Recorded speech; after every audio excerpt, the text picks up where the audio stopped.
destination in Fenway, all under one roof. And he joins us this morning on the Harbor One hotline. Hey, Devin, happy Friday.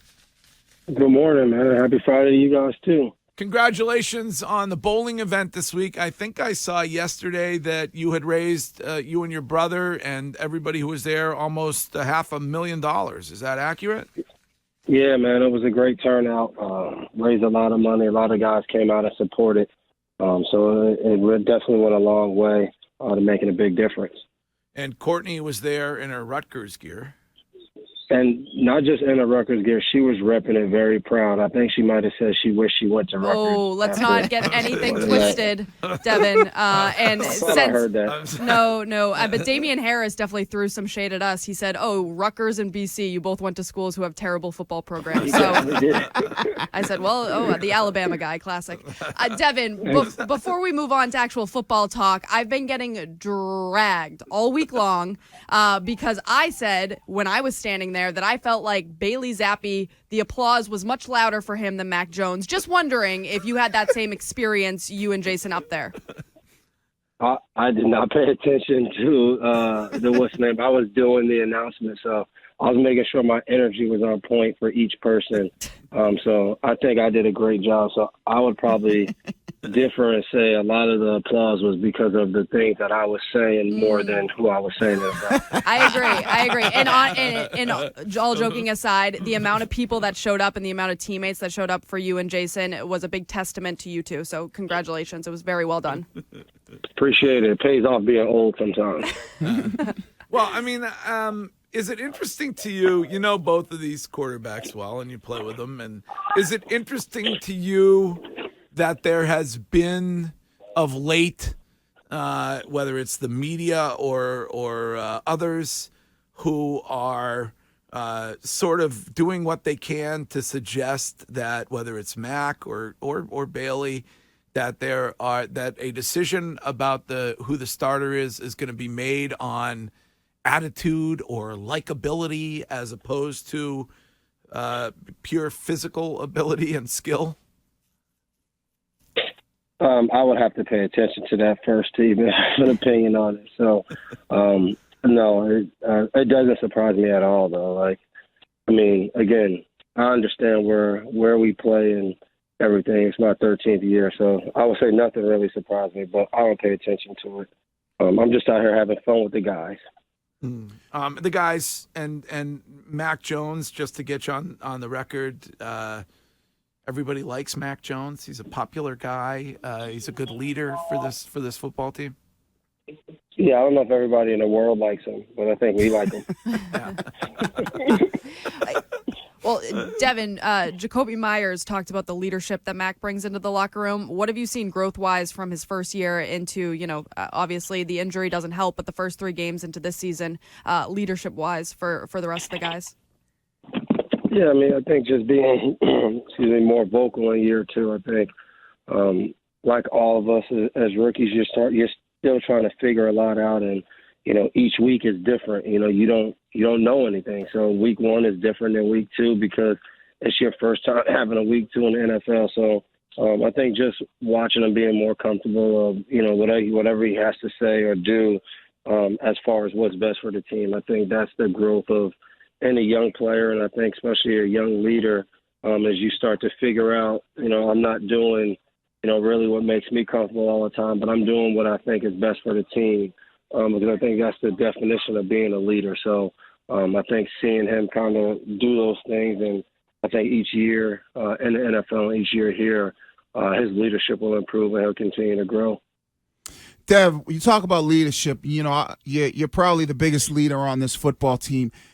How do you make sure that, especially some of the young guys, don't look past Chicago in a game where, expectations might be like, all right, if we come out there and do what we should do, we should be able to beat this team, and not look past them to say a Jets division game where the Jets look like they're playing well could be a big matchup for you guys. How do you make sure you, as a leader of this team, make sure these guys don't fall into that trap of looking past the team like the Chicago Bears? I think just making sure we live in a reality. I think that thought process will come up for people who are listening to things that are outside of the building. But I think if we're being realistic, we're not good enough to think that about any team. Like I don't think as we have gone through the first 6 games that we could walk away and be like, man, if we just show up, we're going to win. I think we've understood the 3 games we've won has been a process, and, you know, we've done whatever we need to do preparation-wise, and we've executed at a high level in those games. That's the reason we've won. And I think the games we haven't won, we look and we're like, all right, the biggest difference is actual execution on Sunday, or in this case, Monday night, of doing the things we talked about, doing the things in our preparation. So I think that's the reality we need to live in, not in, you know, people who are just watching the game and don't see the process of saying, you know, this team is good, this team's bad, they should win, they should lose. Like, if we fall into that trap, we'll be back to, you know, feeling like, man, we could do this better, we could do that, and not having that winning mentality and that winning feeling that we've had over the last 2 weeks. We got to continue at that process and not fall into the trap of reading headlines.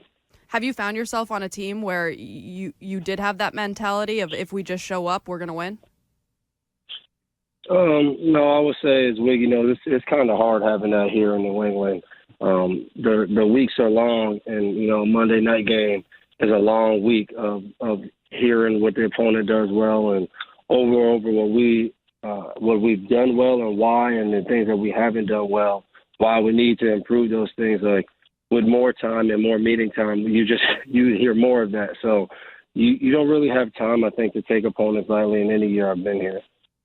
Dev, the thing that we talk about this every week, and I think this is something that, you know, fans should understand how the defense works well together. We saw another interception. I believe it was Jalen Mills who had the interception, but it was really the upfront disruption by Jawan Bentley that created that opportunity. And I know you kind of talk about this. When you start to see your front 7 playing the way that they're playing, you know, how much confidence does that give you in the back end to maybe take some chances on things, knowing that there's going to be a lot of pressure and disruption being put on the quarterback by your front 7?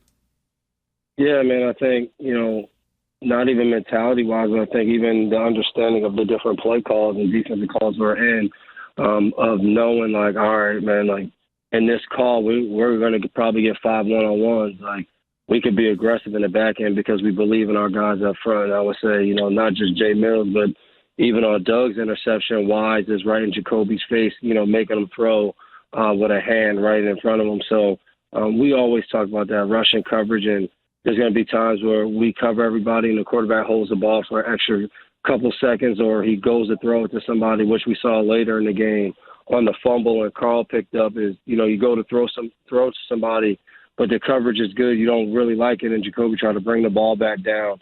And there we go. We get a fumble recovery. So I think that's always a mesh, you know, of rushing coverage, and we got to do a good job. And I think big credit goes our front last week of just playing a run and turning the game into one-dimensional, making them a passing team.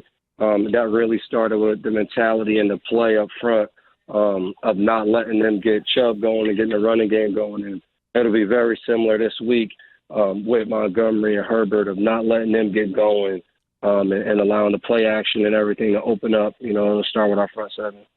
Oh, speaking of Cleveland, was the report on the troll activity on your brother accurate with the photo?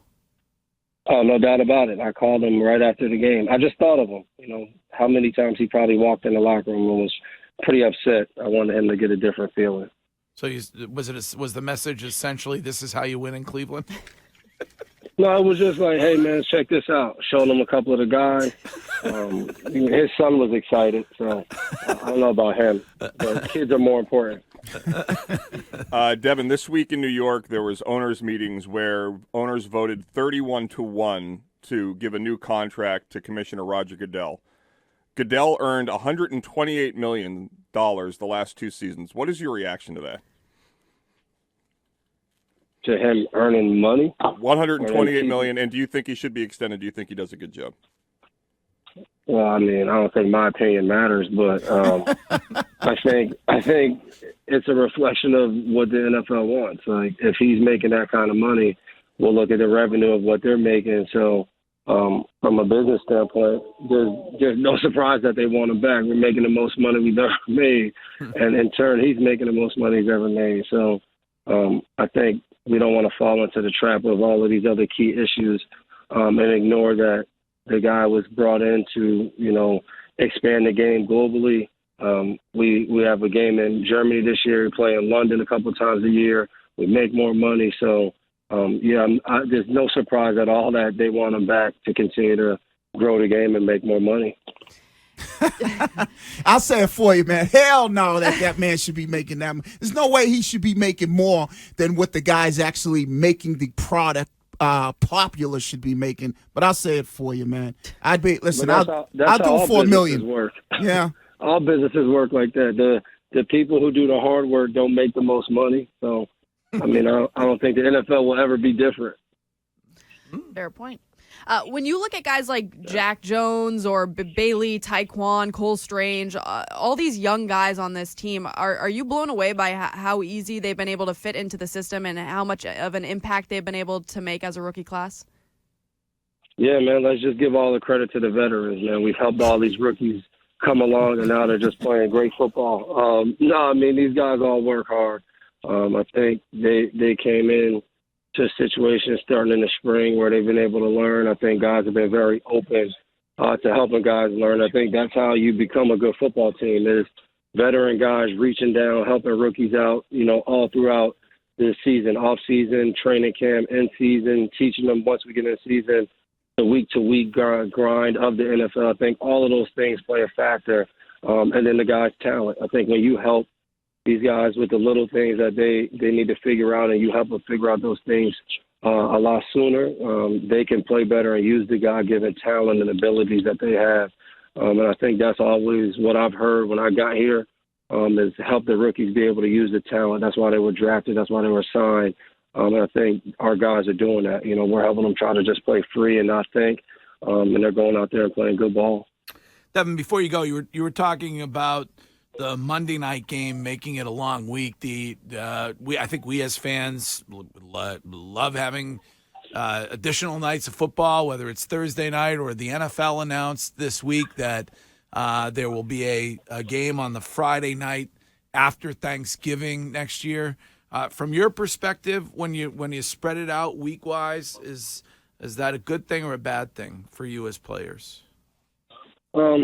Something you just got to get adjusted to. It's not easy, I'll say that, to, just turn your body around and get going on different days. No matter what, if you get an extra day, you lose a day the next week. So I think it's just a balance of understanding what you need to do as a player, getting your body ready. I don't think that will change. I think, between college and professional, they're going to continue to try to, put as many games on during the week, and guys just need to understand how their body needs to be acclimated to that, and just go from there. But, that's not going to change. All right. We'll let you get to work and get out there and watch Mac Jones, who will be starting this game on Monday. Right? Can't wait to practice today. All